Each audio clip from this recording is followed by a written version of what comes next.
Selamat malam, Ibu Bapak, Saudara-saudara yang terkasih di dalam Kristus. Kita bersyukur untuk kasih setia dan pemeliharaan Tuhan yang memungkinkan kita malam ini boleh kembali dipersekutukan di dalam syafaat malam. Tiarap, tiarap. Begitu judul cerita yang menjadi bahan refleksi kita dalam kesempatan ini. Tanggal 27 Juni tahun 1976, pesawat Airbus A300 penerbangan 139 Air France yang membawa 248 orang penumpang dan 12 awak pesawat terbang dari Tel Aviv singgah di Athena sebelum menuju ke Paris. Sekitar pukul 12:30 siang, penerbangan ini dibajak oleh 4 orang pembajak. Para pembajak memerintahkan penerbangan tersebut untuk mengalihkan tujuannya ke Benghazi, Libya. Di Libya, pesawat sempat bertahan selama sekitar 7 jam untuk mengisi bahan bakar. Dan seorang penumpang perempuan yang berpura-pura ada dalam kondisi hamil telah dibebaskan di sana. Pesawat lepas landas dari Benghazi dan sekitar pukul 3.15 sampai di Bandara Entebbe di Uganda. Di Entebbe ada 3 orang pembajak lain bergabung dan mereka disokong oleh Presiden Uganda saat itu, Idi Amin. Pembajak-pembajak itu menuntut pembebasan 40 orang Palestina yang ditahan di Israel dan 13 orang tahanan lain yang dipenjarakan di beberapa negara, di Kenya, Prancis, Swiss, dan Jerman. Dan jika tuntutan-tuntutan itu tidak dipenuhi, mereka mengancam akan membunuh tawanan-tawanan itu pada awal Juli 1976. Pembajak itu menahan penumpang-penumpang sebagai sandera, sebagai tawanan di ruang transit di terminal Bandara Entebbe. Tapi mereka melepaskan sebagian besar tawanan. Mereka mengumumkan bahwa awak pesawat dan para penumpang yang bukan warga negara Israel dibebaskan dan akan dipindahkan ke dalam pesawat Air France yang lain yang telah diterbangkan ke Entebbe untuk tujuan tersebut. Mereka hanya menahan orang-orang Israel dan mengancam akan membunuhnya kalau pemerintah Israel tidak memenuhi tuntutan mereka. Karena kapten penerbangan dan awak pesawat memilih untuk tetap tinggal, maka mereka ikut menjadi sandera bersama 83 warga negara Israel ataupun yang berdarah Yahudi. Tanggal 3 Juli, Kabinet Israel memutuskan untuk melakukan misi penyelamatan disebut dengan nama Operasi Entebbe atau Operasi Thunderbolt di bawah pimpinan Brigadir Jenderal Dan Shomron. Operasi penyelamatan ini berlangsung pada tanggal 3 Juli malam sampai awal 4 Juli pagi. Dalam peristiwa ini, seorang perwira Israel, 45 orang tentara Uganda, 6 pembajak, dan 3 sandera terbunuh. Sementara hampir 100 orang sandera lain dapat dibebaskan. Kemudian hari, operasi ini dinamakan Operasi Jonathan sebagai peringatan komandan serangan saat itu, yaitu Kolonel Jonathan Yoni Netanyahu, satu-satunya tentara perwira Israel yang terbunuh dalam serangan ini dan almarhum adalah kakak dari Benyamin Netanyahu yang kemudian menjadi Perdana Menteri Israel. Yonatan Netanyahu, dia tewas karena tembakan seorang penembak jitu Uganda dari menara terdekat. Operasi penyelamatan itu dicatat sebagai salah satu operasi penyelamatan yang paling sukses. Tapi mengapa tetap ada sandera yang terbunuh? Konon, ketika pasukan komando Israel menyerbu masuk ke dalam terminal bandara di mana para sandera ditempatkan, mereka masuk sambil berteriak dalam bahasa Ibrani, "Tiarap! Tiarap! Tiarap!"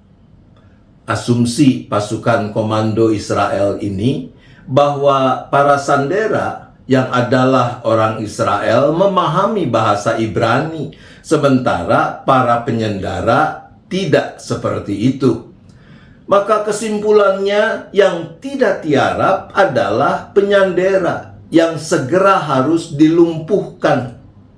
Ternyata sandera yang menjadi korban itu ragu-ragu untuk menaati perintah pasukan komando yang menyerbu untuk menyelamatkan mereka.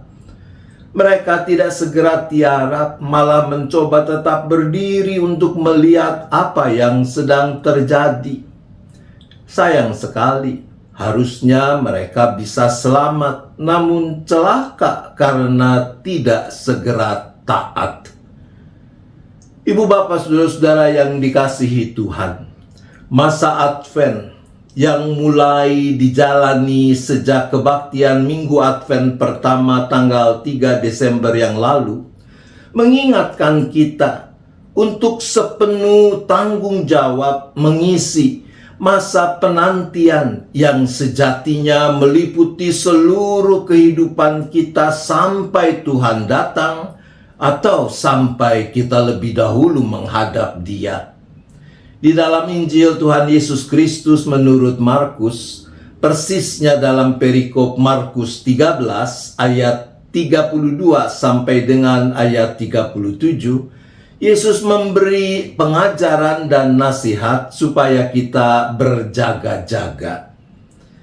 Ayat 37 mengakhiri dengan sabda Yesus yang mengatakan, "Apa yang kukatakan kepada kamu, kukatakan kepada semua orang, berjaga-jagalah." Ungkapan berjaga-jagalah di dalam bahasa aslinya menggunakan kata gregoreo. Gregoreo bermakna memperhatikan dengan sungguh-sungguh, waspada, seumpama prajurit yang ada dalam keadaan siap melakukan perintah komandannya dengan segera. Itulah panggilan kita, mengisi masa penantian ini lewat kesungguhan kita untuk mendengarkan suara Tuhan dan segera menaatinya. Tuhan menolong kita. Amin. Mari kita berdoa. Bapa di surga, ampunilah kami sekiranya kami gagal untuk senantiasa ada dalam kondisi berjaga-jaga, dan kelengahan kami membuat kami kembali jatuh ke dalam dosa. Tuhan, ampunilah kami.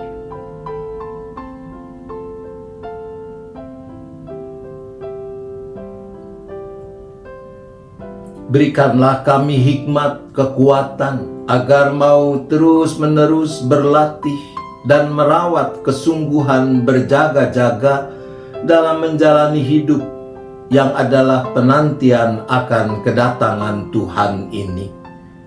Tuhan, tolonglah kami.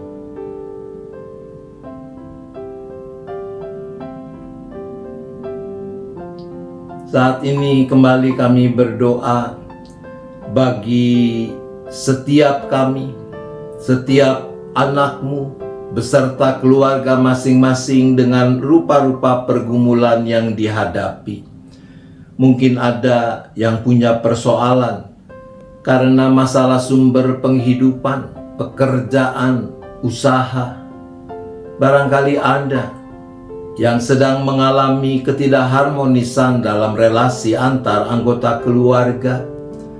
Barangkali ada yang sedang bingung, gamang, galau karena ketidakpastian di masa depan untuk berbagai hal, studi, pekerjaan, perjodohan, dan sebagainya. Kami datang memohon belas kasihan dan pertolongan Tuhan.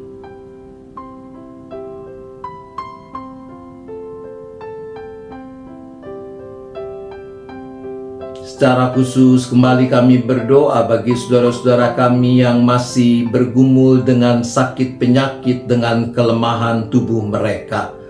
Kami berdoa bagi Bapak Bambang Kristanto, Bapak Hari Dwi Yoga, Ibu Suciwati, Bapak Andi Hamdono, Bapak Andries Theodorus, Bapak Kunjung, Ibu Damayanti, Ibu Meli Bong, Ibu Suryati.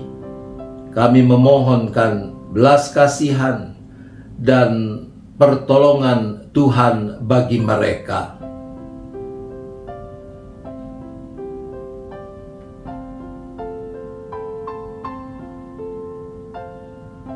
Kami juga berdoa bagi gereja yang Tuhan hadirkan di mana-mana tempat, termasuk jemaat GKI Gading Indah, yang Tuhan ikut sertakan dalam mengerjakan misi Allah bagi dunia ini.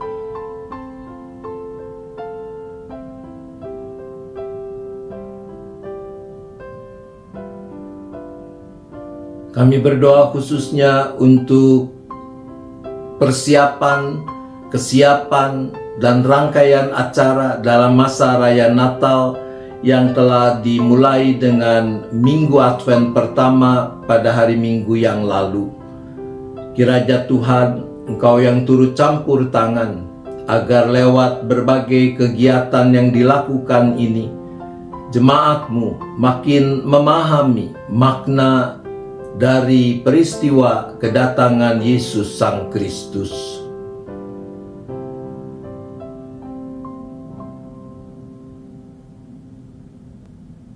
Kami berdoa untuk proses pencalonan penatua tahun pelayanan 2024-2027 yang pada umumnya diselenggarakan oleh jemaat-jemaat di lingkungan GKI Sinode Wilayah Jawa Barat.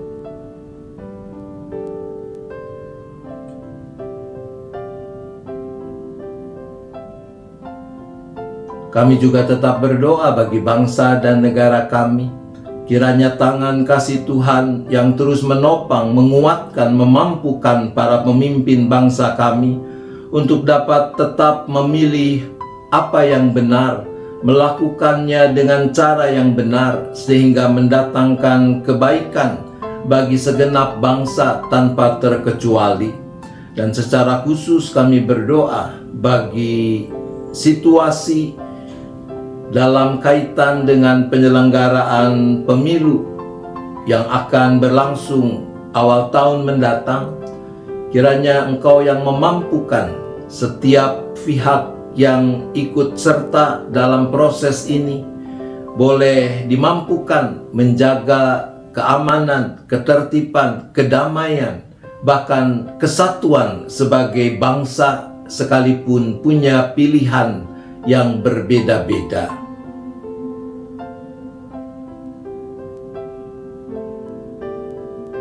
Kami juga terus berdoa bagi makin mewujudnya kedamaian dan perdamaian di muka bumi ini, khususnya bagi penyelesaian konflik antara Rusia, Ukraina yang telah berlangsung cukup lama, juga antara Israel dengan kelompok Hamas.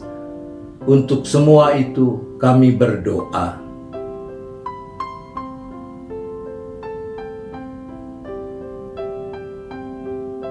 Kalau tiba saatnya malam ini kami juga akan beristirahat, maka kami kembali menyerahkan seluruh keberadaan kami ke dalam tangan pengasihan Tuhan.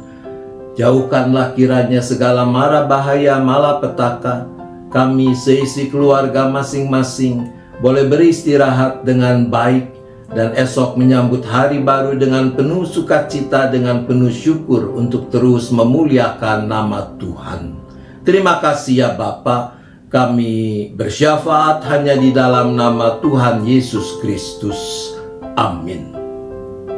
Selamat malam Ibu Bapak Saudara-saudara. Selamat istirahat. Tuhan tetap beserta kita.